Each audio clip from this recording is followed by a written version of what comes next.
Bismillahirrahmanirrahim. Assalamualaikum warahmatullahi wabarakatuh. Waalaikumsalam warahmatullahi wabarakatuh. Subhanallah walhamdulillah wa la ilaha illallah wa la ilaha illallah wa la ilaha illallah wallahu akbar. Allahumma salli ala Muhammad,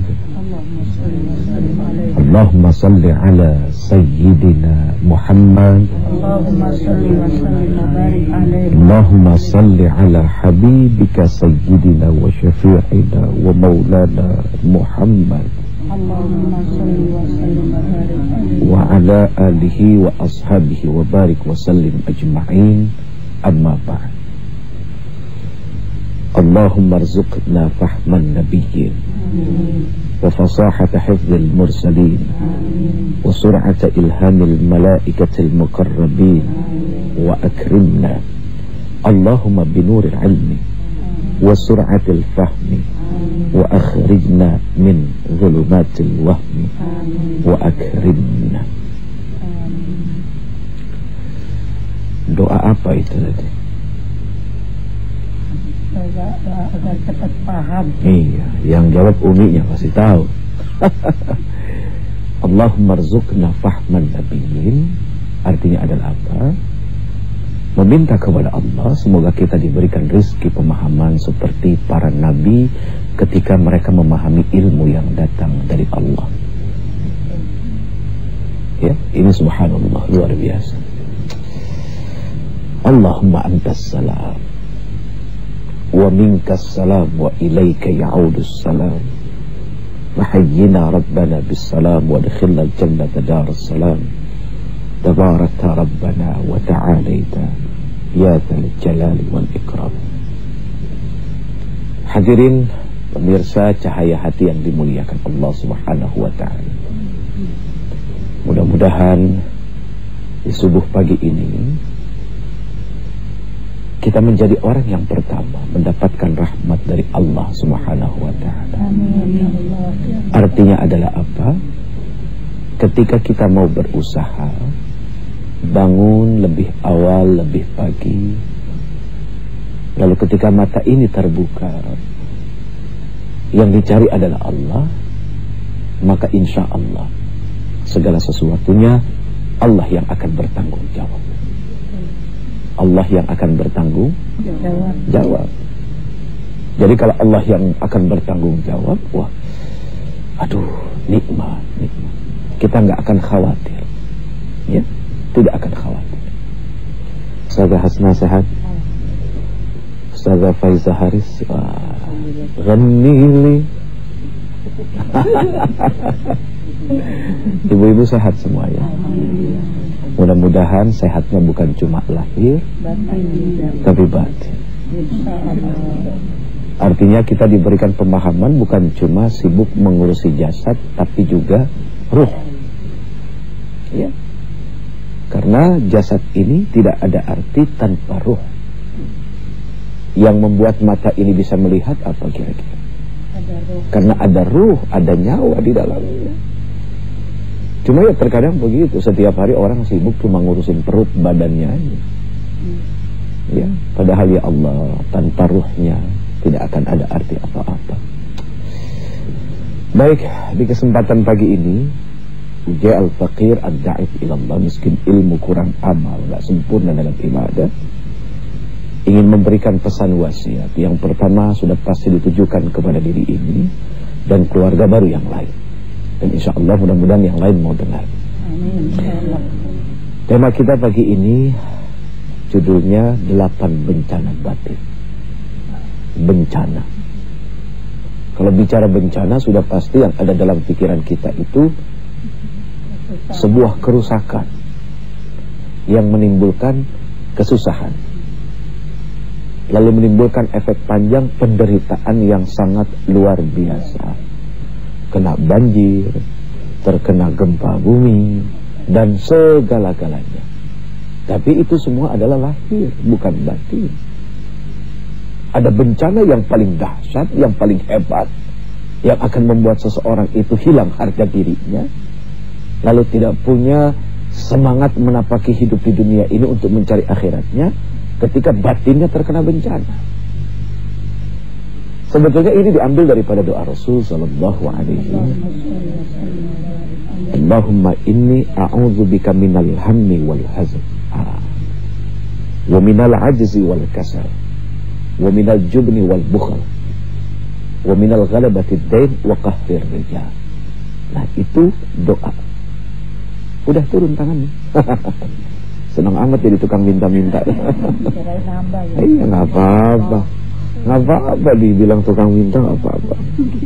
Memang hari-hari kita kerjaannya cuma minta-minta. Ini kameramen tukang minta-minta semua. Sampai yang di dalam tuh, yang pada dengerin tukang minta-minta semua. Kerjaannya minta melulu ke Allah, ya. Apalagi orang-orang soleh, aduh, jauh lebih peminta-minta dari kita semua.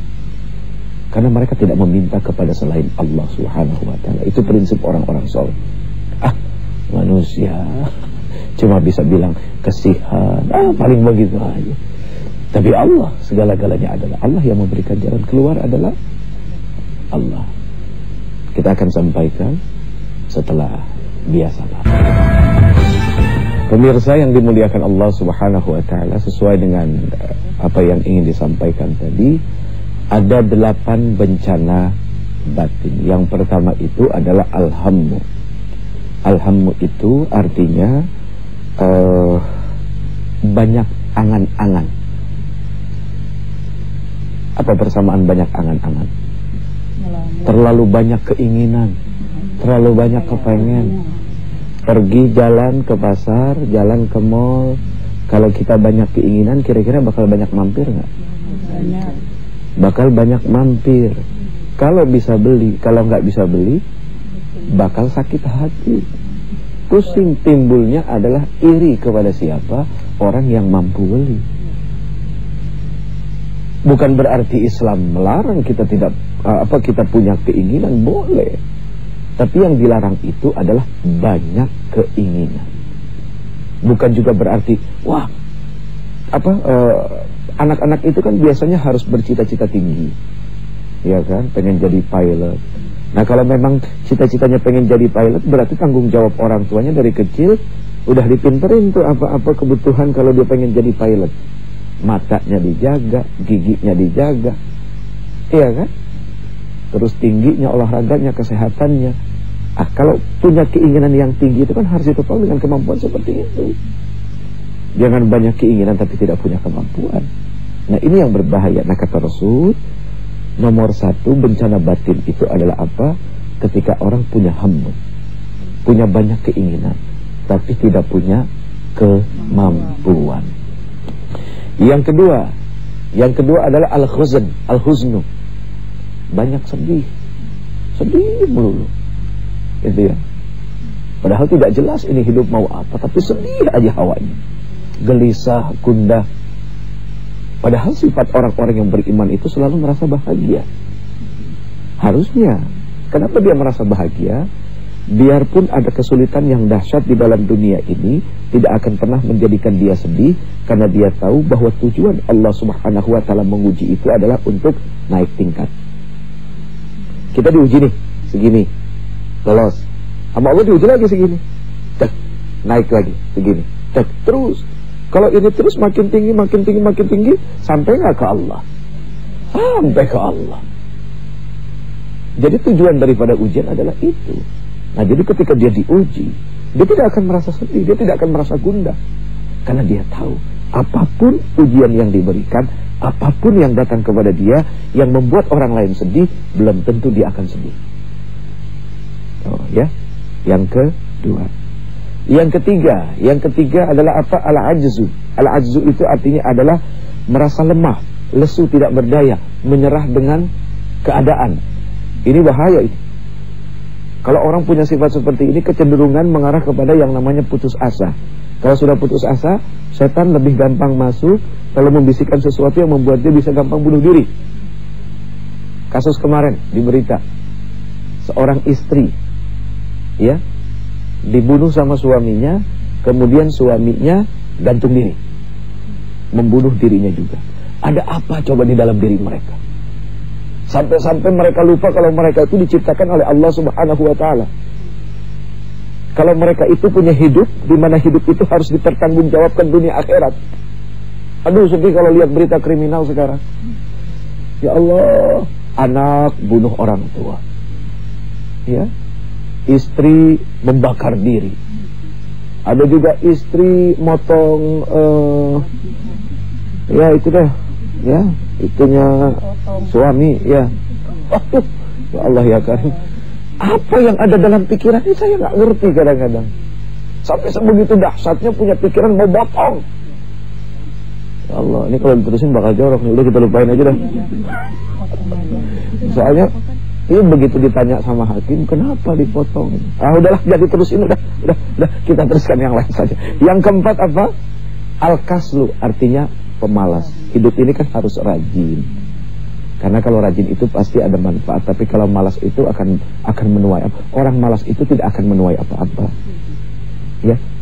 Tapi petani yang rajin itu, dia akan mendapatkan sesuatu dari apa yang dia usahakannya. Nah, orang malas mah gak bakal dapat apa-apa. Dan orang malas itu gak akan pernah dilibatkan apapun oleh orang lain. Ketika ada satu pekerjaan misalnya, ajak si anu, gak usah deh. Kenapa? Dia mau orangnya malas, ngandelin orang lain dulu. Kan begitu. Jadi orang malas itu tidak akan dapat perhatian orang lain. Rasul, ya Allah ya Karim, seorang Rasul yang sudah dijamin surga. Aduh, mana ada rasa malasnya Rasul. Ingat gak ketika Rasul pertama kali bangun masjid di Madinah? Beliau ngangkat batu. Terus sahabat bilang, jangan ya Rasul. Tidak, apakah aku tidak boleh bekerja, kata Rasul. Boleh ya Rasul, tapi coba seorang Rasul memberikan contoh yang sangat luar biasa. Tapi memang biasanya begini. Kenapa anak malas, gak jauh-jauh karena suka ngelihat orang tuanya malas. Tapi gak adalah orang tua yang malas, meskipun juga ada gitu kan. Tapi rata-rata orang tua pasti rajin, karena mereka tahu kalau mereka tidak rajin, anaknya tidak akan punya apa-apa. Iya, yang kelima itu al-jubn. Al-jubnu itu artinya adalah penakut, pengecut. Ini sebetulnya hampir mirip ini dengan perasaan merasa lemah, ya. Gitu. Kalau orang penakut, kira-kira punya kemampuan apa?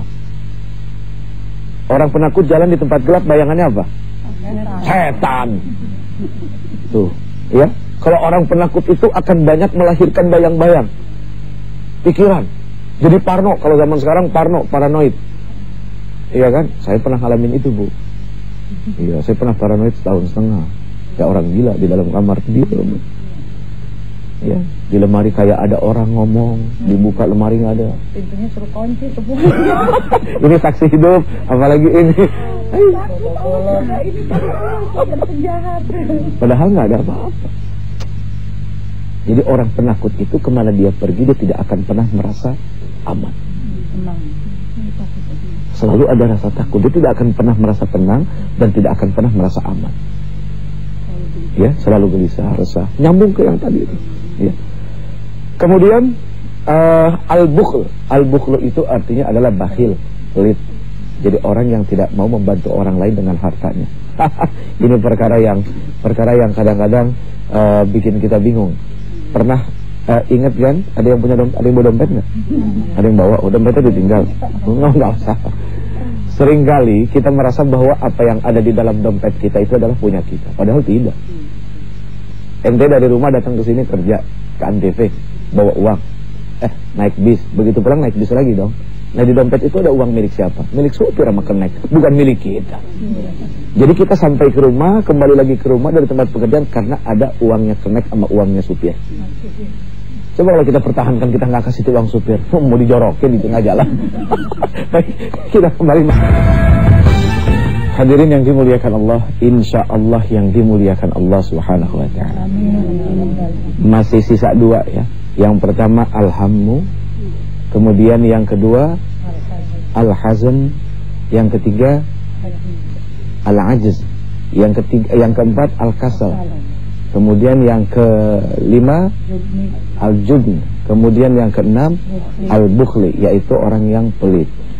Yang ketujuh adalah ghalabatud dain. Ghalabatud dain di sini artinya adalah kebanyakan hutang. Tuh, kebanyakan hutang.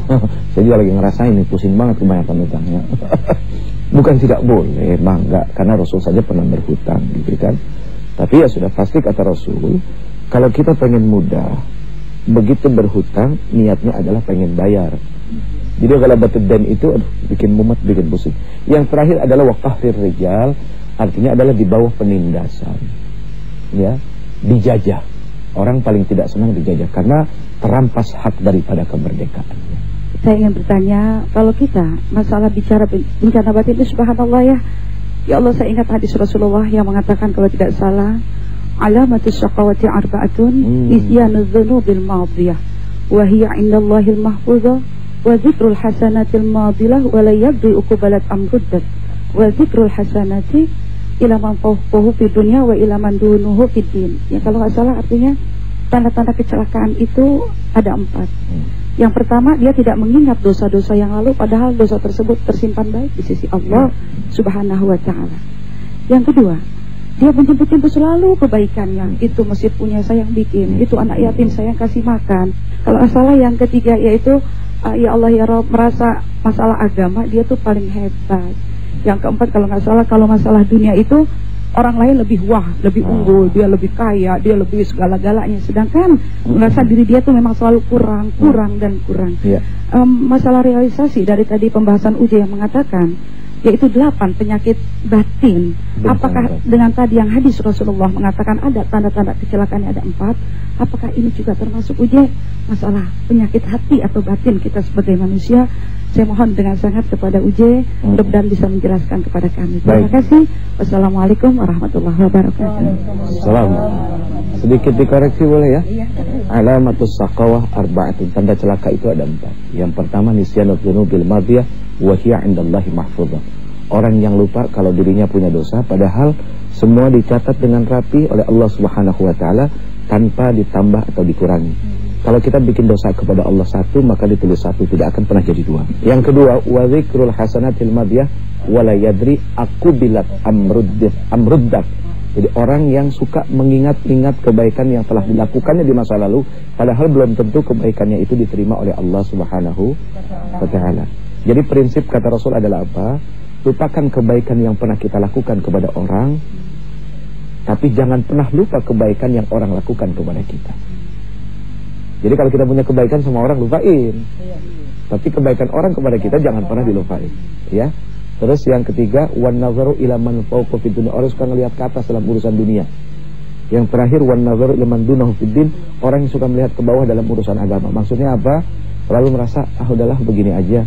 Ya kan, begitu disuruh sholat, mendingan gua daripada dia nggak pernah sholat sama sekali. Jadi ngukurnya begitu. Ya, naudzubillah min dzalik. Baik, kita berharap kepada Allah mudah-mudahan jangan sampai satu pun ada di dalam diri kita, apalagi ditambah lengkap tadi yang 4 ya. Allah ya Rabbana ya Azim ya Karim ya Rabbal Alamin. Allahumma inna na'udzubika min azabi jahannam wa min azabil qabri wa min syarri fitnatil mahya wal mamat. Allahumma inna na'udzubika minal hammi wal hazan wa minal ajzi wal kasal wa minal jubni wal bukhla wa minal ghalabati dain wa qahri rijal. Ya Allah, selamatkan hati kami karena hati kami yang akan kembali kepada Engkau. Engkau yang punya selamat, Engkau yang punya segala-galanya. Kami enggak punya apa-apa ya Allah. Rabbana atina fid dunya hasanah wa fil akhirati hasanah wa qina adzabannar. Sallallahu ala khairi khalqihi Muhammad wa ala alihi wa sahbihi wa sallam. Subhana rabbika rabbil izzati amma yasifun, salamun alal mursalin walhamdulillahi rabbil alamin. Mohon maaf lahir batin atas segala kekurangan dan kekhilafan. Assalamualaikum warahmatullahi wabarakatuh. Waalaikumsalam warahmatullahi wabarakatuh.